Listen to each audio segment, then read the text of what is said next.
Eu sou Helder Melo, professor de História, e hoje estou convidado para falar sobre um tema.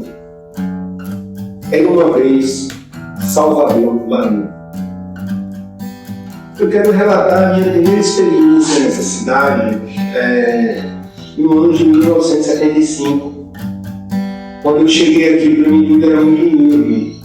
Eu sou de Goiânia, Goiás, morei em Brasília, morei em Anápolis, e quando cheguei aqui eu dei de cara com uma cidade completamente diferente das minhas experiências de vida, mesmo com 7 anos. Assim que eu cheguei aqui, o que mais me chamou a atenção foi a arquitetura da cidade, os templos, os casarões, as igrejas, aquela quantidade enorme de igrejas que passavam. E particularmente, algo que me chamou muita atenção foi a questão do paralelepípedo. Eu nunca tinha visto aquilo na minha vida. Na verdade, eu comecei a ver essas arquiteturas quando nós viemos de Goiás para aqui e passamos pelas cidades antigas litorâneas, como Ilhéus, Porto Seguro. E eu tive acesso àqueles locais antigos, aqueles pontos turísticos, e eu fiquei admirado daquela arquitetura que me chamava a atenção, porque na minha cidade não tinha aquilo. A quantidade de pessoas pretas, a sujeira das ruas, a música diferente, a culinária diferente, eu estamos muito diferente do algo assim, mas com o passar do tempo eu fui me acostumando. Na verdade, assim que cheguei aqui, eu fui exatamente para o centro demográfico de Salvador, sem saber onde eu estava. Eu fui na parte de Sapateiros, que é exatamente uma região periférica de onde Salvador foi construída. Então eu andava pela ladeira da praça, andava pelo Desterro, correndo do Desterro, andava pela Praça da Sé, quando criança, e não sabia onde estava a história daquilo ali. Quando cheguei ao ensino médio, havia um curso aqui em Salvador chamado Curso Técnico em Turismo. E logo eu não tive dúvidas que ali seria o meu caminho, porque me sentia bem com a leitura de história, eu gostava da cidade. Quando chegavam parentes de Brasília, de Goiânia, de São Paulo, quem saía da cidade para mostrar era ele. Eu acabei me transformando em técnico de turismo, fiz estágio em alguns museus aqui, por exemplo, o Museu de Arte Sacra da Bahia, que fica ali na região dos Casouros. Então, dessa forma, eu fui reconhecendo a cidade, fui me identificando, acabei parando na universidade, como todo mundo faz.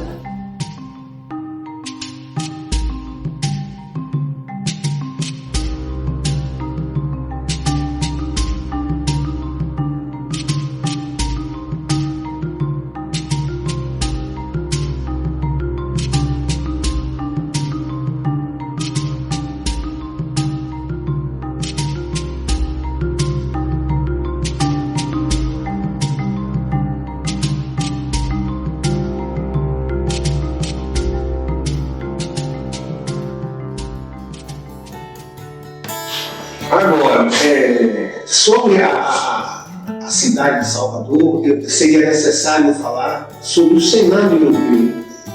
O que é que estava ocorrendo na Europa para que esse povo saísse da Europa para vir aqui? O que é que traria essas pessoas aqui? Parei para pensar, pesquisei e descobri que o que seria de Salvador, o que seria da Bahia, se não fosse o povo português, se não fosse o povo espanhol, se não fosse a Península Ibérica. Cada povo tem sua história, cada povo tem as suas perspectivas, as suas experiências de vida, e nos cabe aqui entender o que levou o povo português, as pessoas saírem de suas casas, deixarem seus filhos, seus negócios, seus amores, suas paixões, suas férias, e partirem na mata com o objetivo.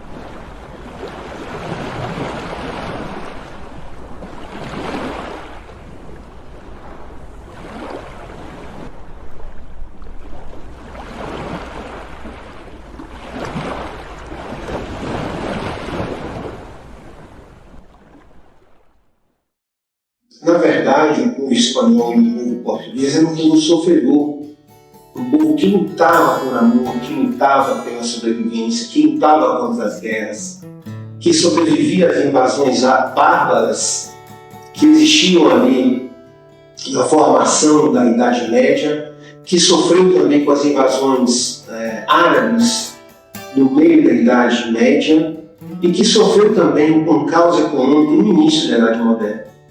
Esse povo português que tem, vamos dizer assim, toda a sorte da vida de ter nascido de frente para o mar.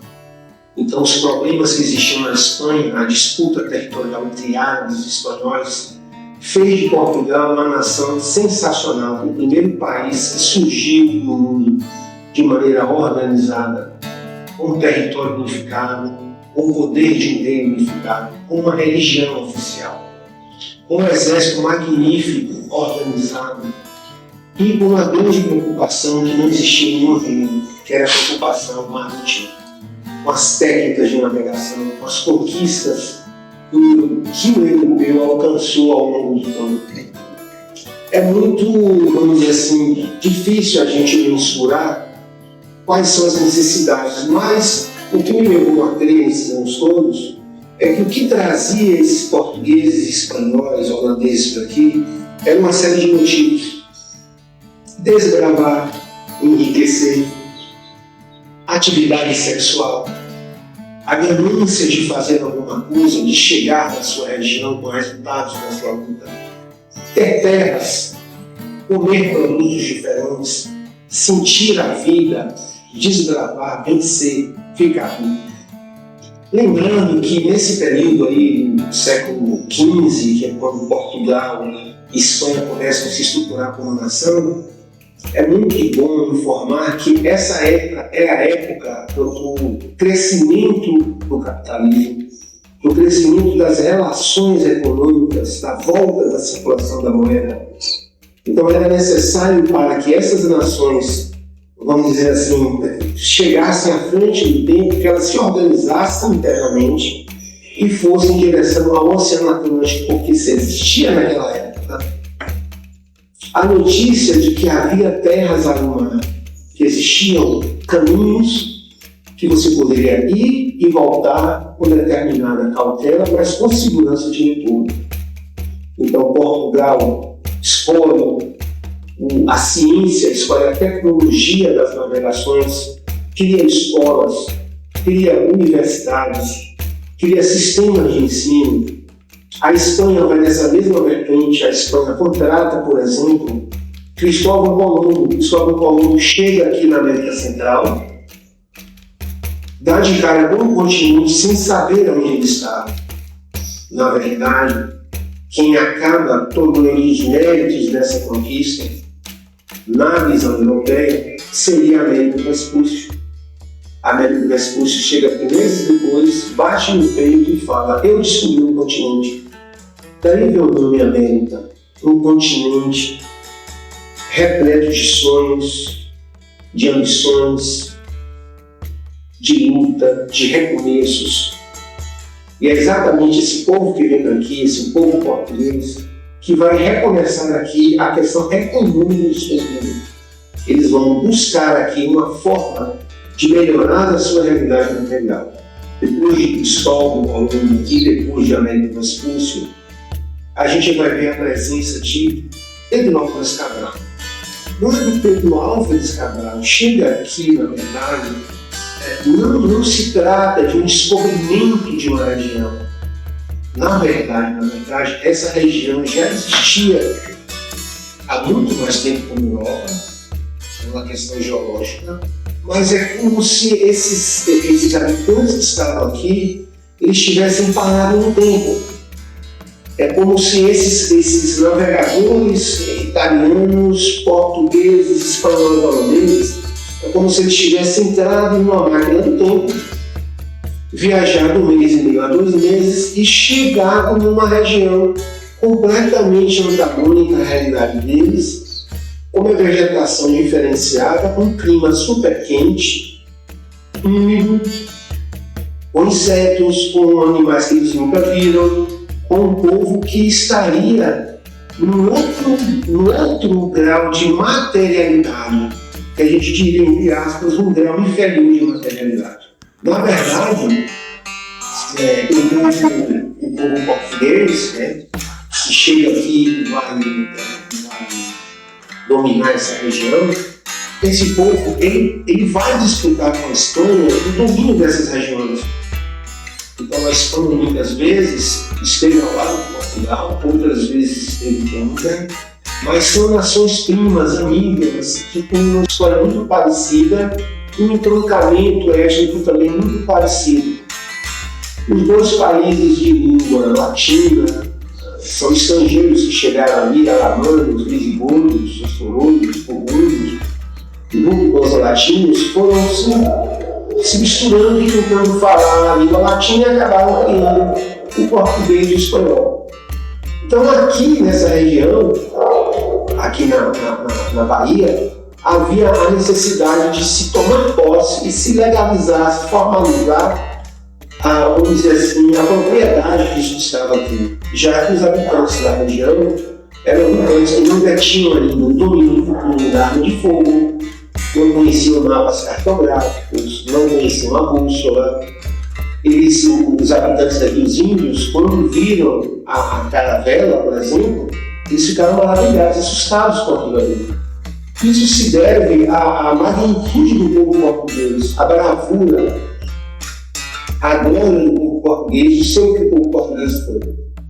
Então é através da caravela que a gente vê uma embarcação de 70 metros de comprimento por 18, 20 metros de largura, com 3, 4 compartimentos internos e inferiores ao nível do mar, com uma mobilidade magnífica, uma embarcação com uma velocidade sensacional, atravessava o oceano, mesmo com o vento.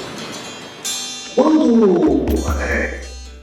Portugal decide colonizar o Brasil, Portugal vem com um método, uma forma administrativa de dividir o que existia de Brasil, que seria do litoral atlântico até onde hoje é mais ou menos o Rio São Francisco, um pedaço de Minas Gerais até o Piauí, o estado do Piauí. Isso pertence a Portugal. Então Portugal criou um sistema chamado de capitanias hereditárias. O que são as capitanias hereditárias? Nada mais são do que uma tentativa frustrada de Portugal em dividir esse território em 15 faixas territoriais relativamente iguais geograficamente e tentar organizar de algum modo a economia a ser implantada aqui. O que é que poderia ser feito? Tomar posse, vigiar, construir uma cidade. É nessa necessidade de se construir algo que chegou aqui um sujeito chamado Pereira Coutinho. Pereira Coutinho era um capitão donatário, que é isso, é um dono do território, ele é um provisório desse território, na verdade, o território pertence à coroa portuguesa. E esse capitão donatário, Pereira Coutinho, ele na verdade chegou aqui onde ele é conhecido como Porto da Barra. Ali onde você desce a Avenida da Barra, chega no Porto da Barra, entrando um pouco à esquerda, sentindo Princesa Isabel, indo em direção ao Farol da Barra, ali é chamada a Vila do Pereira. Tinha essa denominação por causa do capitão donatário chamado Pereira Coutinho. Pereira Coutinho era um homem austero, duro, firme, e na sua relação com as lideranças indígenas aqui houve um desentendimento, um excesso de abusos na conduta, né, desses brancos com os índios, o choque cultural. O índio ele não tinha a noção do que era propriedade privada, o índio não tinha noção do que era um Deus novo, do que era o cristianismo, do que era uma espada. O índio não tinha noção do que era uma borracha de metal que o homem branco usava. Daí surgem as histórias aqui de Salvador, da Bahia, do início mais embrionário da formação da cidade, dos índios comerem homens brancos. As pessoas dizendo que os índios daqui eram índios canibais. Na verdade, eles não eram canibais. Na verdade, esses índios, eles eram antropófagos. Eles praticavam aqui a antropofagia, que nada mais é do que o índio se espelhar no homem branco e ficar perplexo diante da destreza, da mobilidade, da inteligência e do grau de materialidade que esses homens brancos tinham aqui nessa região. Pereira Coutinho foi capturado, fugiu para Ilhéus, na volta foi na região de Ilhéus hoje, chamado de Baixo Sul, um pouco mais abaixo do Baixo Sul. Quando ele retorna para aqui, ele deu azar de uma dessas chuvas torrenciais que batem aqui na nossa Bahia, no Canhão. O mar muito agitado, a embarcação dele tombou ali perto da ilha, ali na região de Berlim, que é a região ali, lá na ponta sul da ilha, sudoeste. E ele foi capturado e Pereira Coutinho foi punido, foi de lá ser cortado e foi punido no tacho cozido. Essa necessidade do nativo em comer o homem branco, na verdade, é dele tentar adquirir esses poderes que ele percebe que o homem branco tem que ele não tem. Exemplo, o índio dá uma flechada no homem branco, a flecha entra, mas não mata. Por quê? Existe ali uma couraça, couro de vaca seco, algodão trançado, bem compactado, outra couraça de vaca e mais um metal leve para que esse soldado tivesse mobilidade. O índio se depara com elmo de metal, com espada de metal, com arma de fogo. Então, para o índio adquirir esse conhecimento e essa destreza, seria necessário poder voar. Com a morte de Pereira Coutinho, a cidade ficou, a Vila Pereira, uma cidade que foi chamada de Vila Velha, ela ficou desguarnecida. Então essas notícias chegavam a Portugal. Portugal, a cada mês, a cada 3 meses, a cada 6 meses, mandava uma embarcação para ter notícias se aqui estava sendo preservado o domínio português. E nessas trocas de correspondências, a coroa portuguesa ficou sabendo que a cidade daqui, da Vila Pereira, tinha sido tombada, derrubada, então a coroa enviou um sujeito chamado Tomé de Souza. Tomé de Souza era um fidalgo. Fidalgo é um sujeito importante de nascimento, uma pessoa que tem nome, que tem nascimento, que tem posses, que tem sucesso, que tem meritocracia para a tarefa militar. Tomé de Souza ficou muito famoso em Portugal pelas incursões que ele fez na África, Açores, algumas regiões da Índia, então, o sucesso, aprisionar escravos, dominar regiões, mapear, trazer produtos, trazer notícias das regiões. Então, Tomé de Souza foi encarregado de chegar aqui nessa região, entender o que aconteceu e fazer uma cidade. Quem recebe Tomé de Souza aqui é um sujeito social chamado Caramunhu. Caramunhu significa, na língua indígena, aqui no Tupi, aquela cobra que anda dentro da água, aquela morena. Por quê? Ele foi visto quando ele surgiu de um naufrágio, aliás, sempre teve naufrágio na Bahia. Ele sobreviveu a um naufrágio e saiu da água cheio de algas marinhas, de aquelas algas, né? Ele ficou com essa fama de Caramunhu. Caramunhu era um sujeito diferenciado, ele era um cara descolado. Ele conhecia a região, ele conhecia o Pereira Coutinho, ele teve acesso a Tomé de Souza, e foi com a ajuda de Caramunhu que Tomé de Souza passou ali por onde hoje é a Barra, passou por ali de embarcação onde é o Yacht Clube, onde hoje é o Solar Piano, chegou naquela região onde hoje é o Mercado Modelo, onde hoje é o Elevador Lacerda, que nada existia. Apenas pedras, e se subiu em penhascos, lá se decidiu que a melhor localização para se fazer uma cidade de Fortaleza, porque o grande objetivo de Portugal era fazer uma cidade de Fortaleza. Então, quando se sobe o penhasco, chega lá em cima, Tomé de Souza, Caramunhu, Jatinho na Ribeira, foram no Golfinho, foram lá na região conhecida como Comércio Salvador, e encontraram o melhor lugar, exatamente lá em cima do despenhadeiro, que é, na verdade, uma falha geológica que existe aqui na Baía dos Santos. Essa cidade se dá através de uma construção muito bem bolada, planificada por um sujeito chamado Luiz Dias. Luiz Dias era um mestre, né, da arquitetura, da engenharia, que fez o planejamento da cidade, da arquitetura, e colocou isso para de vias de fato, de verdade. Eles escolheram a região onde hoje é conhecida como Avenida 7, na ladeira de São Bento. Assim que você vai chegar na Praça Castro Alves, nada daquilo existia. Ali era uma vala. Os portugueses encheram essa vala de água, fizeram um alçapão e fizeram um forte. Construíram um forte e dentro desse forte criaram uma cidade. Os portugueses sempre tiveram uma tradição de trabalhar com nuances de democracia. Os portugueses sempre buscaram conversa, diálogo, entendimento entre eles. E uma dessas características dos portugueses chegaram aqui na cidade, que foi a fundação da Câmara de Vereadores, que foi construída exatamente onde a Câmara hoje de Vereadores está lá. O Palácio de Branco não existia, a cidade foi crescendo, ela foi assumindo novas feições de crescimento e desenvolvimento. Ali onde hoje é o Terreiro de Jesus, o Pelourinho, o Carmo, o Tabuão, o Santo Antônio Alencar, essa já é uma segunda fase da cidade. É a fase do crescimento da cidade, do desenvolvimento da cidade, já no século XVII, que é 1600 e pouco.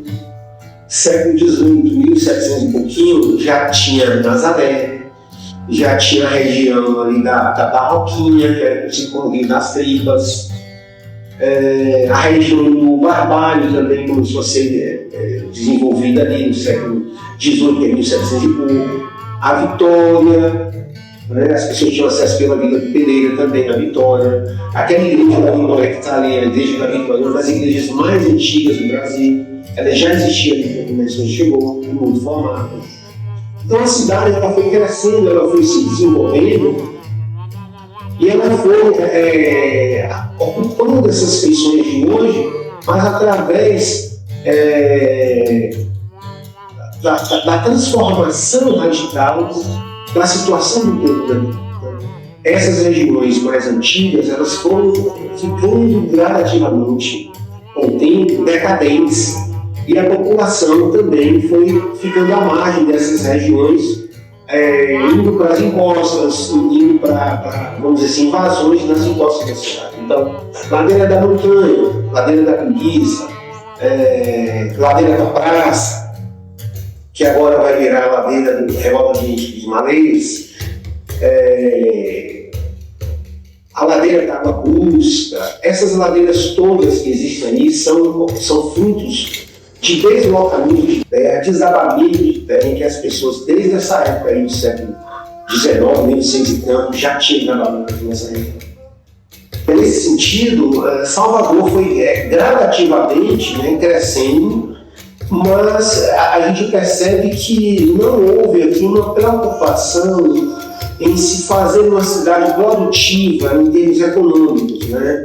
Por exemplo, Salvador desde sempre não teve aqui um desempenho agrícola na cidade, uma preocupação com o passar do tempo em se construir aqui um polo industrial, um polo econômico. Salvador sempre viveu de prestação de serviços, sempre viveu de turismo, principalmente a partir de meados do século XX para cá, após a Segunda Guerra. Salvador ela vai ter uma ênfase maior na questão turística, né, da cidade, dos pontos, uma preocupação com a beleza estética da cidade.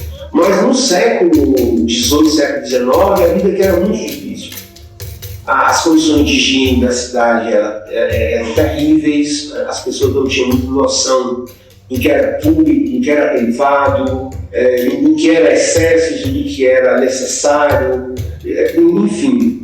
Salvador foi crescendo com uma desigualdade social, né, de um sistema escravocrata que existia nesses 3 séculos, século XVI, XVII, XVIII. Então a escravidão foi separando essas pessoas, trazendo sofrimento dessas pessoas.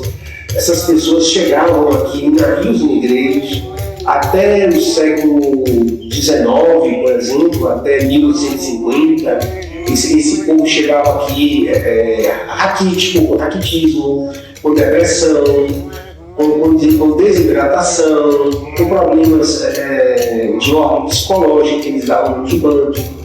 Esse povo era armazenado no casco desses navios, eles eram capturados por próprios negros na África, negociados para brancos europeus de todas as nacionalidades, e esses pretos eram trazidos aqui nesses navios, muitos morriam, e eles eram separados, eles eram misturados por etnia.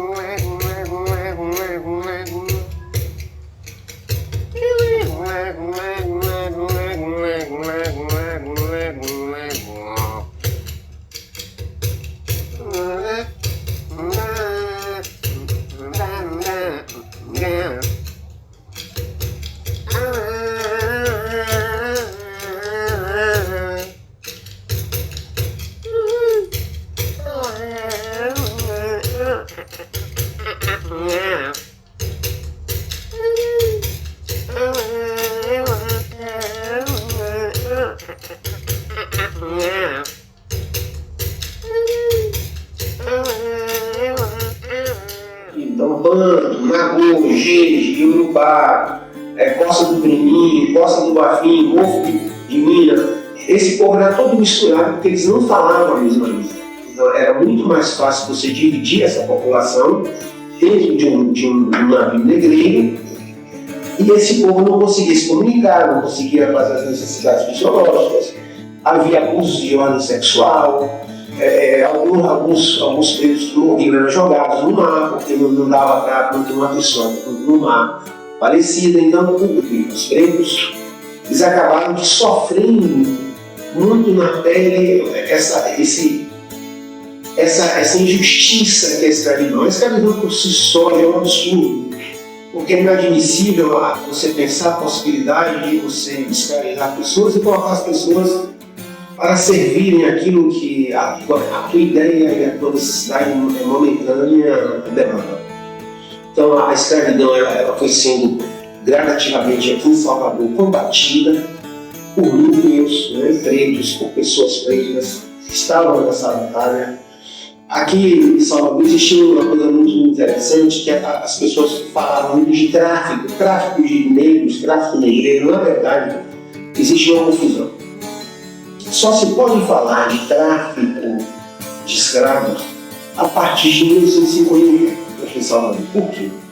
É a partir de 1850 que a Inglaterra dá um grande salto industrial, vamos dizer assim, um surto industrial, vamos falar assim, que é na passagem do século XIX, que é 1850, para o século XX, que é 1900. Então a Inglaterra ela passa a perseguir na costa atlântica navios que porventura tivessem presos ali capturados. A partir de 1850 isso se torna ilegal, porque até 1850 era legal, era lavrado, era normal, era lei, era uma concepção europeia supernatural um ter um povo escravizado. Esse povo que chega aqui é uma peça, é um objeto. Esse povo ele é negociado ali na rampa do mercado deles, não era ali, ele é negociado no mercado central, que fica colado onde é o elevador da Serra de Fernando Chile. Esse preto era trocado por fundos, trocado por cavalos, trocado por moeda corrente.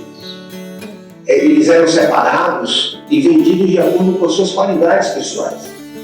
Esse povo, ao longo do tempo, foi resistindo, foi sofrendo, fizeram revoltas, foram exprimidos, foram massacrados, encontraram uma forma de resistência, inclusive na cultura. Eles acabaram criando essa chamada miscigenação cultural que tem muito em Salvador, que a gente entende. Exemplo, quando eu cheguei aqui, eu estava lá em casa, e aqui em Salvador, eu estava lá em casa, era um garoto, e estou vendo na televisão se falando que era uma festa, a festa de Santa Bárbara. Aí, quando eu cheguei de noite na casa de um amigo meu, não era Santa Bárbara, era Inhaçã.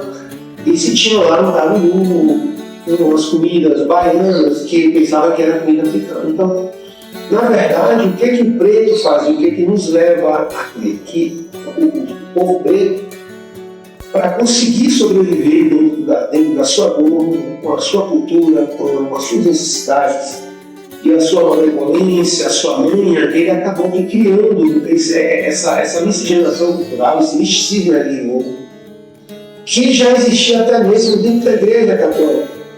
O que são os santos católicos? São deuses bárbaros, são deuses que foram acolhidos pelo povo negro, pelo povo português, pelo povo espanhol, pelo povo francês, pelo povo inglês, por todos os povos que se identificavam com o cristianismo. O cristianismo, para sobreviver, ele foi obrigado ou aceitou a chegada de deuses, né, de germânicos, né, de deuses bárbaros dentro da igreja. Então, o africano, ele percebe isso, ele vai ter essa sacada, né, de conseguir sobreviver dentro da realidade que era imposta a ele aqui, no período colonial e no período imperial. A partir de 1950 é tráfico. Antes de 1950 é chamado tráfego negreiro. Então, a partir desse momento que a gente esse momento do século XIX, século XX, a gente vai perceber uma cidade ainda desigual, com regiões sendo, vamos dizer assim, formadas de maneira forçosa, né, forçosamente.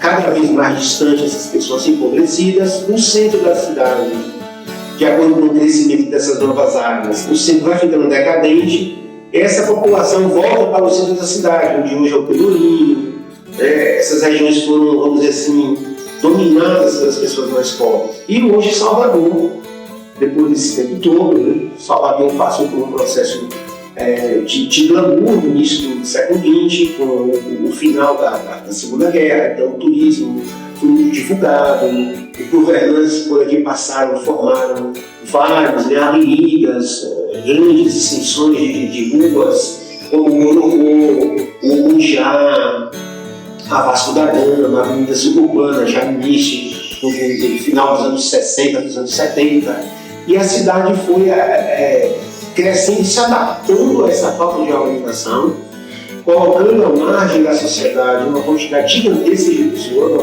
uma cidade como Cajazeiras, que é dentro de Salvador, e é uma cidade hoje que não desfruta de desenvolvimento e autonomia econômica. Salvador não tem indústria, Salvador não tem pecuária, Salvador não tem agricultura, e hoje vivemos praticamente, segundo o IBGE, em torno de 12 milhões e 500 mil habitantes aqui, vivendo de terceirização de serviços e do funcionalismo público e de outras profissões, vamos dizer assim, interligadas a esses setores.